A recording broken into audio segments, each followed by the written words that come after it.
O que eu vi nos confins do mar mudaria para sempre a maneira como o mundo enxergaria o caos, a liberdade e o medo. Eu ainda consigo ouvir o estalo das velas na madrugada. Eu senti o sal cortar minha pele. Eu fui um dos que navegou além das linhas do mapa, onde a lei era apenas um sussurro e a liberdade um grito.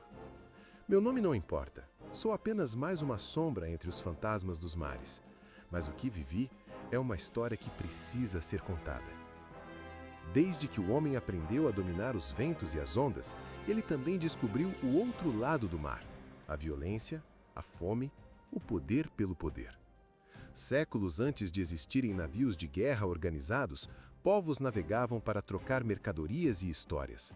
Mas não demorou até que alguns vissem na vastidão dos oceanos não um caminho comercial, mas uma chance de tomar o que quisessem. No começo, saque e pirataria eclodiram entre civilizações antigas. Fenícios, gregos e cartagineses não apenas comerciavam, eles atacavam. Mas o que chamaríamos de pirata começou a tomar forma nos mares do Mediterrâneo, entre batalhas de impérios e rotas comerciais que valiam mais do que ouro. Eu ouvi os velhos marinheiros murmurarem sobre os vikings, aqueles homens do norte que navegavam com cascos rasos e espíritos ainda mais rasos diante da violência. Eles cruzaram os mares gelados e arrastaram cidades inteiras para o caos. Para muitos, foram monstros. Para outros, foram apenas o preço que o mundo pagou por expandir seus horizontes. Mas nada se compara ao que veio depois: a Era Dourada da pirataria. Imagine um mundo em que as rotas do comércio internacional eram como rios de prata e ouro. Séculos 17 e 18, quando o Novo Mundo fervilhava de riquezas vindas das Américas para a Europa. Navios carregados de especiarias, metais preciosos, tecidos raros e piratas como sombras famintas nos seguiam por todo o Atlântico. E foi ali, no calor escaldante do Caribe, que as lendas nasceram. Blackbeard, Barba Negra, o homem cujo nome fazia capitães tremerem. Diziam que ele acendia fusíveis nas tranças de sua própria barba para parecer um demônio em meio à fumaça. Vi a frota de Woodes Rogers cercá-lo em 1718 e entendi que medo e poder caminham juntos, até que um corpo encontre seu fim. Havia outros também, e não pense que todos eram vilões de um mesmo molde. Annie Bonny e Mary Read, duas mulheres que vestiram o mar como se fosse sua pátria. Em um mundo que ditava que uma mulher deveria estar a serviço de outro, elas mostraram que o mar não conhecia gênero quando se tratava de coragem ou desespero. Mas por trás dos piratas que cantavam canções e erguiam bandeiras negras com caveiras, havia uma verdade mais sombria. Muitos deles eram produtos de injustiças maiores.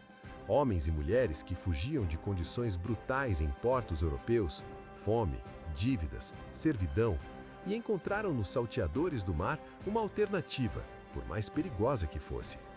E enquanto alguns inteiramente buscavam liberdade, outros apenas sobreviviam.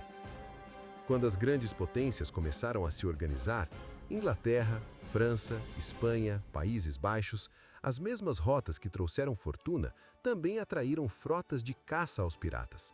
Em meados do século XVIII, a pirataria começou a perder suas asas.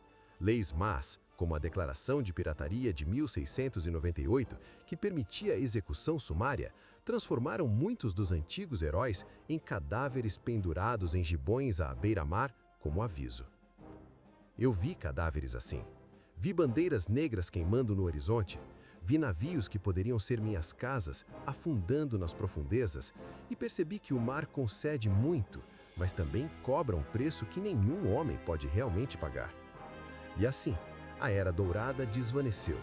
O mundo tornou-se mais civilizado, com marinhas poderosas patrulhando os mares e fronteiras cada vez mais rígidas.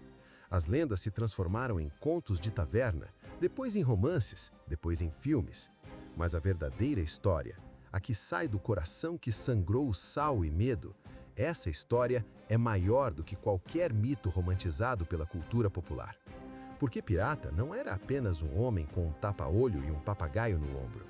Pirata era um reflexo do sistema que criou mundos tão desiguais que tomar o mar e seus perigos parecia a única opção possível. E se hoje você que está me ouvindo sente uma chama de fascínio arder no peito, saiba, ela é antiga e ela tem nome. Chama-se liberdade. Mesmo que essa liberdade tenha sido comprada com lágrimas e sangue. Antes que eu vá, quero fazer uma pergunta. O que você faria se estivesse em alto mar, sem lei? Tomaria a espada ou buscaria um novo caminho? Se você gostou dessa jornada pelas ondas da história, inscreva-se no canal, ative o sininho e venha navegar comigo em nossas próximas aventuras pelo passado. Porque o mar guarda muitos segredos e eu ainda tenho histórias para contar.